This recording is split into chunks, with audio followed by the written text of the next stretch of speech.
Okay, let's unpack this. Picture yourself, just on a completely ordinary day, maybe you're running errands, grabbing some groceries. Right. The usual stuff. Exactly. Sun's out, there's that familiar hum of people doing their thing. Everything's routine, totally predictable.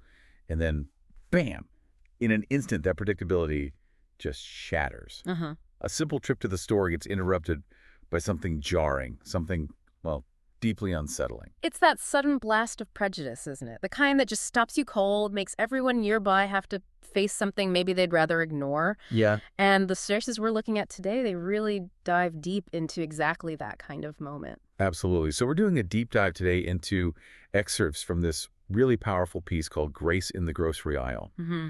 And our mission here isn't just to, retell the story. Yeah. We want to unpack this specific, really painful confrontation and what happened afterwards, which is pretty surprising, according to the source. Right. And really try to understand the key insights it gives us about how we navigate these incredibly tough moments. Yeah, and the core of the story, it unfolds in what sounds like a totally normal grocery store, small Ohio neighborhood. The source lays out this unexpected clash.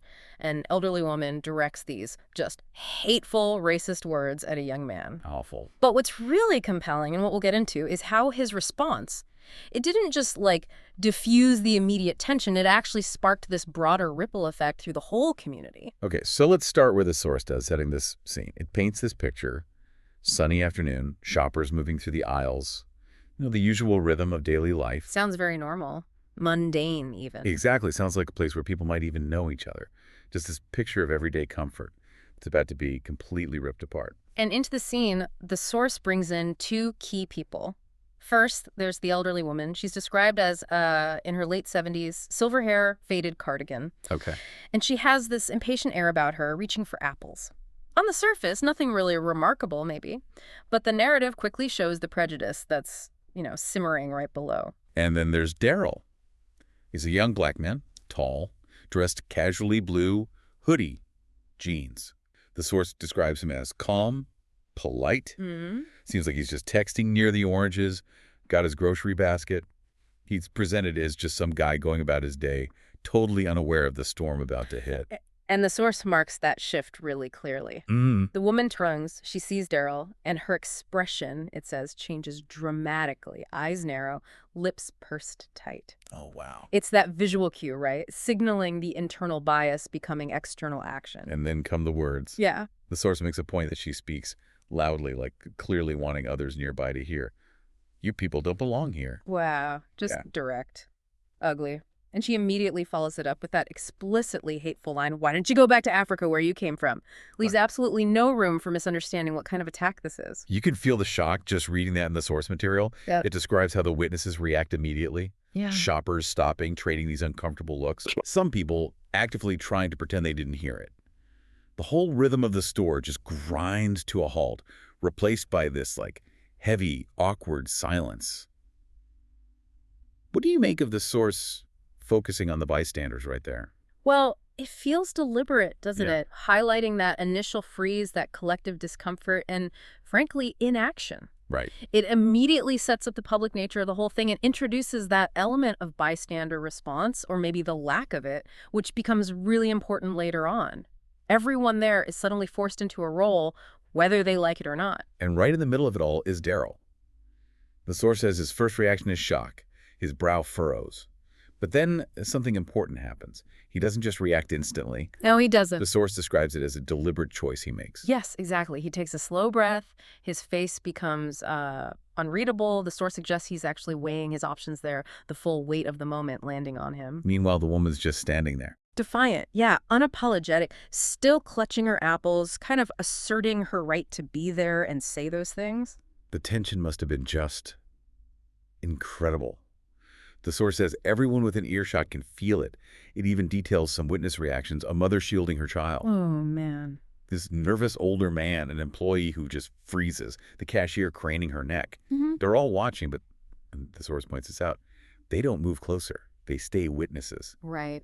And the silence, it says, becomes heavier than any words could be. The source really builds that moment of suspense, you know? It focuses on Daryl standing still, gripping his basket, emphasizing how his world just seems to shrink right then. Yeah. It's a really powerful way to depict the isolation and the pressure of being targeted like that so publicly. And it's out of that charged silence that Daryl finally speaks. The source describes his voice calm but deliberate, cuts right through the atmosphere. And his first words are fascinating the way the source presents them. He asks, "Ma'am, do you even realize what you just said?" And the source notes it's framed reflectively, not accusatory. Why do you think the source makes a point of that specific phrasing? Well, it feels like the source is highlighting his immediate choice not to mirror her aggression. Okay. He doesn't lash out with anger, which, let's be honest, would be a pretty natural reaction for most people. Totally understandable, yeah. Instead, he starts with a question. It's pointed, sure, but it also offers this tiny opening, maybe a chance for her to step back, maybe claim she misspoke, or apologize. It feels strategic the way the source presents it. But she doesn't take that opening. The source says she just snaps right back, defiant. "I said what I said. This is my country. People like you don't belong here." Wow, doubles down. Completely doubles down, Yeah. escalates the whole thing. And the crowd reacts again, an audible gasp, the murmuring gets louder. Yet Daryl keeps his cool. The source notes he doesn't raise his voice, doesn't move closer. He lets another pause stretch out. His calmness here is described as disarming. What does that suggest to you about his approach? It suggests control, I think, and strength. Anger might almost validate her view of him as, a threat or something. Feeds into the stereotype. Exactly. But his calm resolve, as the source puts it, denies her that. It forces the onlookers, and maybe even her, to see him not as just some angry young guy, but as someone standing firm on principle. It kind of shifts the power dynamic away from her aggression. And that's when he makes that deliberate move to engage directly. He says, all right, let's talk about that since you brought it up. And he sets his basket down. Yeah. A physical action that signals, okay, I'm committing to this moment. Yes. He's no longer just the target. He's taking control of the narrative now. Fixes his gaze on her, quiet determination, and the source then details the story he tells, which is really the heart of his entire response. And he grounds it in his family history, right? Right. Directly challenges her whole idea of who belongs here. Starts with his great-great-grandfather. Yeah.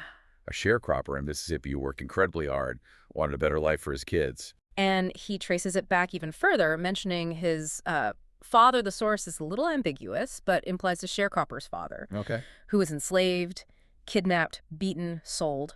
And Daryl emphasizes that this ancestor helped build the very country she's standing in. That's such a powerful counterpoint. It's stark, isn't it? Irrefutable against her claim that he doesn't belong. Then he brings in his grandfather, who fought in World War II. And Daryl highlights that bitter irony from the source. His grandfather fought for this country, Yeah. only to come back and be treated with total disdain. Segregation, couldn't sit at the same counters, couldn't drink from the same fountains. It's just... Yeah. And yet, the source says his grandfather believed in the country's promise and stayed. That detail about believing in the promise despite the reality, that's incredibly powerful. The source uses it to underscore this form of patriotism that's rooted in aspiration and resilience, not just inherited privilege. Yeah. It's a deep investment in the nation's ideals, paid for with service and endured injustice. And he connects this whole legacy to his own upbringing. Parents who worked hard every day, raised him with kindness, respect. Points out his mother's a teacher, his father's a mechanic. And even adds, his father is the kind who'd help someone like her. Oof. And those details aren't just, biography points. They illustrate this whole family history of contributions, service, education, even simple neighborly kindness. Yeah, they're woven into the fabric of American life. Exactly. And then Daryl brings it all right back to her initial hateful words. So you're telling me I don't belong here, that I should go back to Africa? And his conclusion, as the source reports it, it's just the mic drop moment, isn't it? Totally. Ma'am, I am as much a part of this country as you are, maybe even more, because my family paid the price for it in blood, sweat, and tears. Wow. The source seems to be arguing right there that belonging isn't just about where you were born or your skin color, it's earned. Through sacrifice, struggle, contribution across generations, it completely flips her whole premise upside down. So what happens right after that? The immediate aftermath described in the source is also really compelling. The woman's reaction is physical. Her face flushes, her hands tremble. Visibly shaken. Yeah, she starts to speak but stops. It suggests his words really landed, caused actual distress. And Daryl then shifts his focus. Yeah. He addresses not just her, but the whole crowd, all those witnesses. He explains why he did it. Ignorance doesn't get better in silence, which is such a direct challenge to that earlier bystander inaction the source described. Yeah, he calls them out, basically, calls for collective responsibility. It's up to all of us to be better than this, to be better than words like those. Yeah. He's saying, look, this isn't just my problem or her problem. It's a community issue.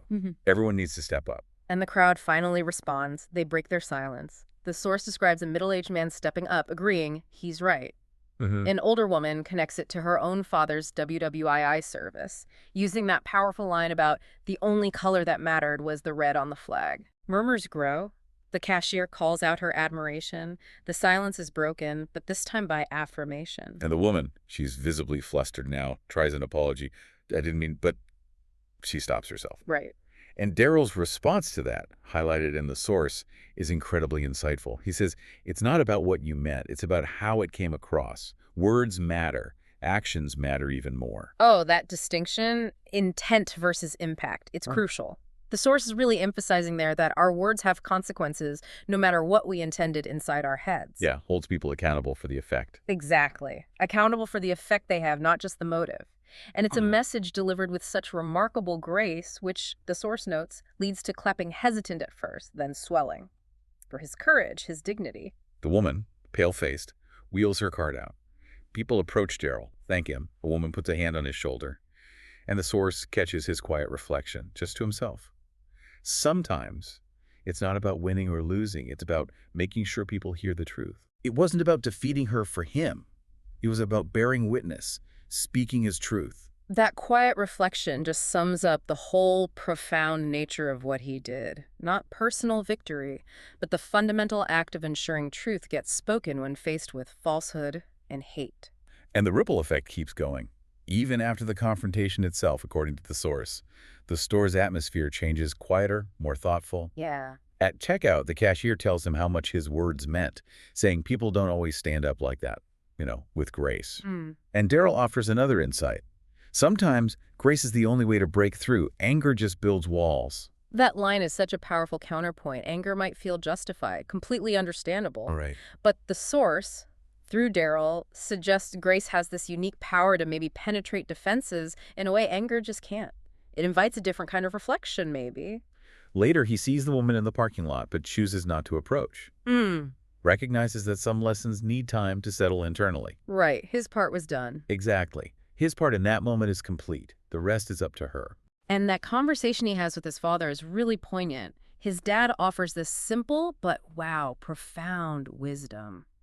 You did the right thing, son. You planted a seed. That's all you can do. Sometimes plant the seed and let it grow. The source uses this to frame Daryl's action not as some immediate fix, but as an investment in future change. Planting a seed. Daryl realizes then, the source says, that the encounter, as awful as it was necessary. Silence, he concludes, just lets ignorance fester. He couldn't let that happen. And the source doesn't ignore the woman's experience after, either.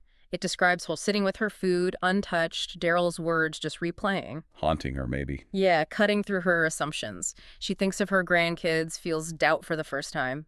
That's the seed starting its work right there. The story spreads through the neighborhood, becomes a lesson, sparks conversations that maybe people have been avoiding. The elderly woman, the source suggests, actually began questioning her beliefs. Wow. And even hoped she might get a chance to apologize eventually. It just shows the potential, doesn't it? For even really deeply ingrained prejudice to be challenged, maybe shifted, by a moment of courageous truth spoken with grace. Yeah.